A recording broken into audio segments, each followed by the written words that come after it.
I recognize Mr. LaLota for his 5 minutes. Good morning, Dr. Swagel. How you doing? You're going to stay in the hot seat for a few moments. No, good. Hope you don't mind. Of course. Appreciate you taking the time to come to my office yesterday, and I want to continue some of the conversation we had yesterday now here. You're the director of the Congressional Budget Office, right? Yes, sir. And when you ask ChatGPT what the mission or focus of the Congressional Budget Office is, the AI tool states that the Congressional Budget Office is a nonpartisan agency that provides Congress with analyses and projections for budget and economic decisions. Its main functions are to help Congress understand the fiscal impact of their policies and to provide objective, timely data to inform economic and budgetary decisions. Is that a fair summary of your department, sir? No, that's very good. Great. Is it fair to say that a large part of your staff's work is to research, gather information, process that information, evaluate it, and ultimately disseminate it to policymakers here in the Congress? No, that's exactly right. That's our mission, to gather, analyze, and then disseminate. And you have a staff of about 270 people to do that? 270, yeah. And when your staff is doing their jobs to research and provide analysis to Congress, do you use artificial intelligence? We do now in some limited ways. Some things on the programming side, some things on the sort of technical side. The output side, no. Then in some sense, our reports, our analysis is our judgment. So the output side, no. The input side, we'll use it in some ways like you have to summarize outside information, but in limited ways. Is it safe to say that nowadays you're using the AI tool more than you did a year ago, 2 years ago, 5 years ago? Oh, absolutely. And what benefits in terms of efficiency specifically do AI tools provide the CBO?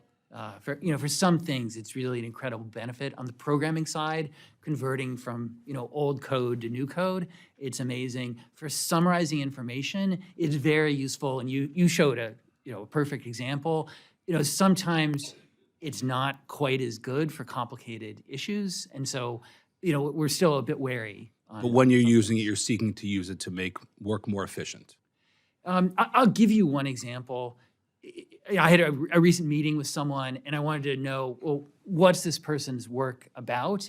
And I didn't do it. One of my staff put essentially, his web page his web page into ChatGPT, and it gave me a page of a summary of what this person did, and it was pretty spot on. Yep. So that's an example of the efficiency. Yeah. So here's my trouble. You're asking for an 8% increase. Pretty sizable. Nowadays, a large part of the conversation we're having here, especially on this side of the aisle, is finding efficiencies, reducing costs, cutting spendings, providing new programs and procedures to help make things more efficient. At a time where a department that's inherently research and process-based has a new tool in AI to avail itself of. At the same time that you're able to gain those efficiencies, you're also asking for 8%, not 2 or 3%, but 8 in order to build your staff up. And that's a tough thing for us to square up here. So I guess my question then, Doctor, is why does the CBO need more people at a time where there's such a tool out there to make your job more efficient, sir? No, that's right. Obviously, it's a completely fair question. And, thank you for raising it and, yesterday and today. What I would say is these new AI tools will help us. They're a support for us. They make, they do add efficiencies.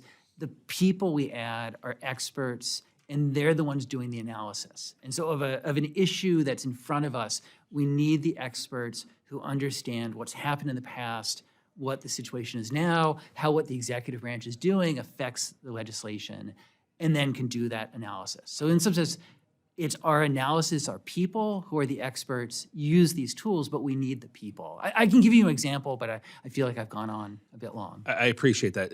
You're in the business of developing reports and recommendations. Looking internally to your 270-person staff, have you done an analysis within yourself to figure out what is the cost benefit of integrating AI more into your operation? Because I'm still not able to, because of our conversation yesterday and today, and you're being good and honest and deliberate, and I appreciate that, but I'm still not able to square why we need more people when you have such a tool out there to create efficiency. So I guess my question is, can you show us a report that looking internally to your 270-person department that harnesses AI and to tell us that given AI, you might need less people, or you might be able to cut costs or provide more efficiencies. Can you provide us a report in due time, Doctor, on that? Oh, absolutely, I can do that, and that's a useful suggestion where it will let us do, to save, and then if I have more resources where AI won't, I need people, I need resources on top of the AI. I'll do that. Thanks, Doctor. I yield, Chairman.